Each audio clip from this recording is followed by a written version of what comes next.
Hey, welcome back everybody. Out here today in the usual area. We got the Rustler 4x4 today. This is actually the same park where all the goose poop was, but the goose poop is all the way over there by the baseball diamonds. It actually looks like they've cleaned up most of it. That's not a regular occurrence around here. Usually this park is fairly well clean. I think they just came in and ravaged this place in about 24 hours. But it appears to be all cleaned up by now. And this side of the park never gets it too bad. So we'll see. It's like I said, it's clean over here. Brought 3 batteries out today. See if we can get through all 3 without breaking anything. Even if we do, I think I have most of the parts spare that we would be possibly breaking. It's the first time running the new servo over here by the little jumps we got. I don't even know if you call them jumps. They're little bumps that you can catch some air off of. But we'll see how well the servo holds up under that.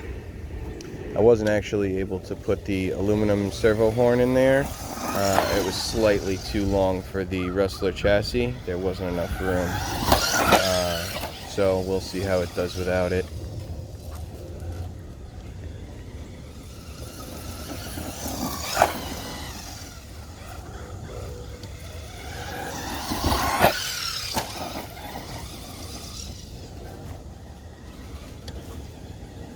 Oh, he just spins out like it's nothing with this servo.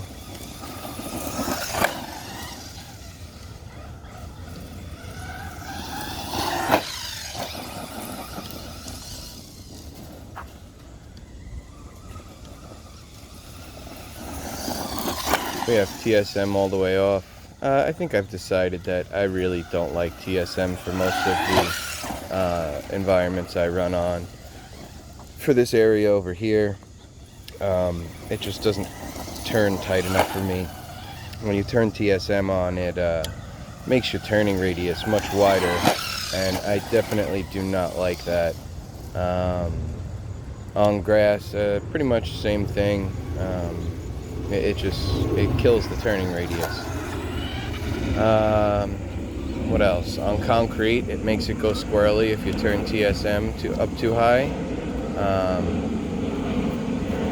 So yeah, I'm not a fan of TSM really. I haven't had a chance to try it too much on dirt or loose gravel, but maybe it'll be better on that. Maybe that's the environment it's meant for. Me personally, I like to be able to just turn on a dime like that. Also, I like to be able to kick the rear end out and do a little drifting. TSM makes that a lot harder. It does help you control it once you get into a drift, but initiating the drift is the added difficulty.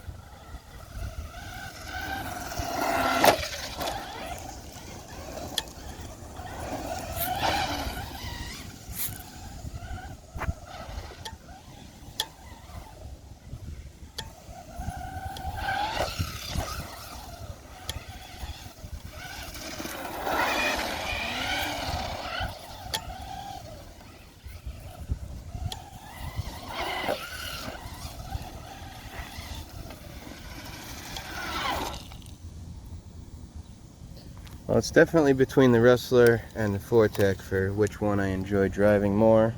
I think in the long run, as of right now, it's going to have to be the Rustler. Taking it off jumps and off-roading is just so much fun. I do have a limited amount of jumps and whatnot around here that I know about, but the little ones that are here are quite fun. The Fortec, I'm going to put some drift tires on there. We'll see how much fun that is, and we'll play around with some setups like that and see if we can't get some more power sliding and drifting going on at higher speeds.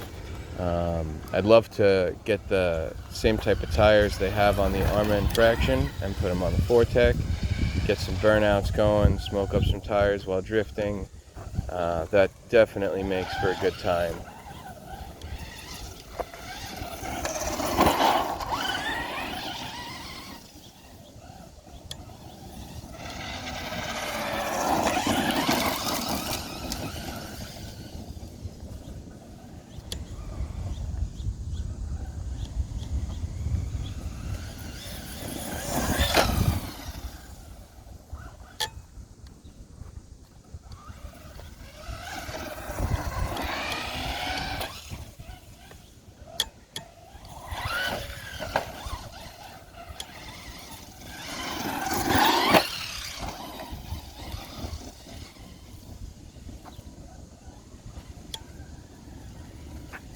There is actually a really nice spot on that tall fence all the way back there to do backflips. But last time I was doing it, broke 2 drive shafts, bent 2 shock shafts. So not too fond of going over there just yet. Maybe towards the end of the run today we'll venture over there and see what happens. I do have spares at home, and I do have time to wrench later, so maybe.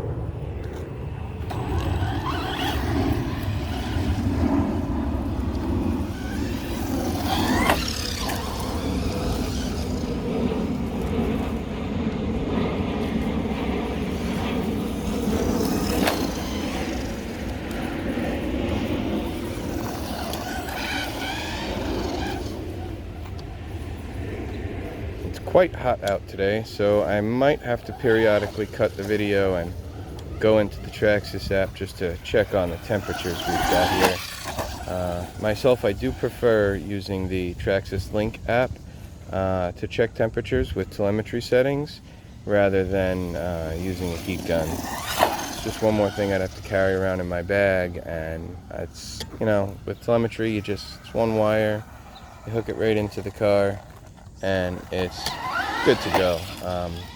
You don't really have to do much to it.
We're definitely pulling to the right. I can see that clearly. I think that's because of the shocks. When I refilled them with shock oil after replacing the shock shaft, I think I messed up a little bit, and one of them is clearly softer than the other. So I think that's what's causing the pulling to one side, but I could be wrong.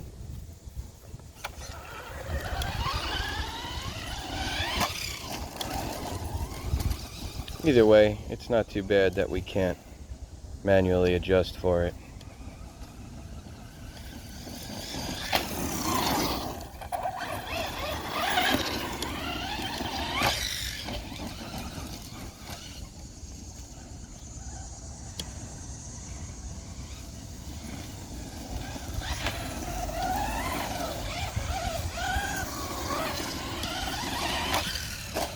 Oh. Well guys, the way I have it geared out right now is a 13 tooth pinion and a 53 tooth spur gear. With a 5,000 milliamp hour battery. You can see the way I've been running it, and the temps are getting to about 165, and then I stop for a few minutes and let it cool down and continue to run. I usually have to stop about once, maybe twice during the battery. Some people say that you shouldn't let the Valenian motor get up to 165. Others say 180 and 200 is where you really start to do damage. So there's multiple theories out there. I'm not too sure which one is correct. I've had these motors up to 180 basically on a regular basis, and nothing happened to them. I've decided to, stop at 165 now, and just to be on the safe side. We're going to eventually replace all the motors and ESCs in all the cars anyway, but for the time being we want them to last as long as possible, especially so we can keep them as backups in case anything happens to the new ones in the future. So if anyone has any insight into what temperatures these motors should and could get to, and maybe better gearing, I'd love to go up in teeth, but even with the heatsink and fan on the motor and on the ESC as well, these are the temperatures we're hitting. So I don't know, that's the setup, so you guys could see. We'll continue with the second battery in just a second. Just so you guys could see it real quick, this is the Awamfi 5000 milliamp 60C 3S LiPo we have in here. I got a 2-pack off of Amazon for just around $80 after tax, as well as we put the XT90 on there and on the Rustler itself. I just prefer the XT90 connectors, as well as do many other people. So I just wanted to show the battery setup real quick. This is battery number 2. You guys probably won't see most of the footage from batteries number 2 and number 3. I'll try and keep it as a shorter video. Longer ones, you know, people don't really want to pay attention to those. So I'm going to try and make some shorter videos, 15 minutes or less. I'm not too good at that, but we'll see how we do.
That one got a little squirrely.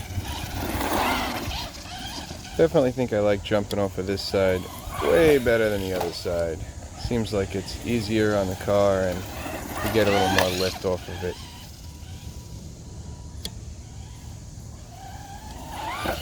Whoa, not on that one. Might have killed the wing on that one.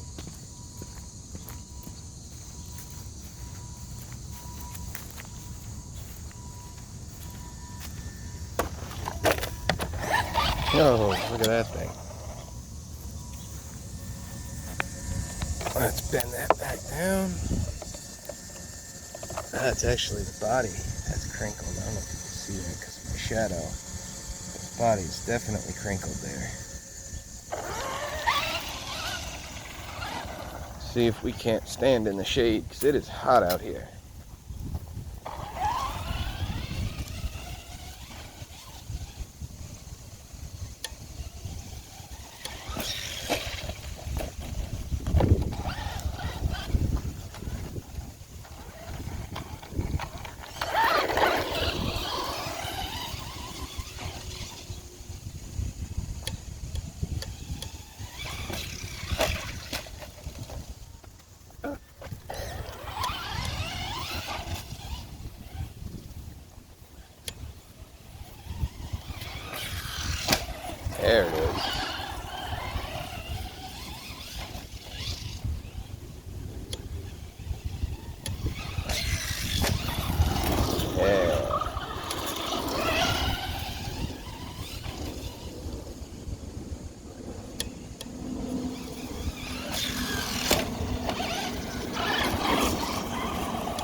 Alright everyone, that's going to do it today for the Rustler. Still got a little bit of the third battery left, but I'm going to keep this video, well, try to keep it short. So thanks for watching everybody. Please like and subscribe.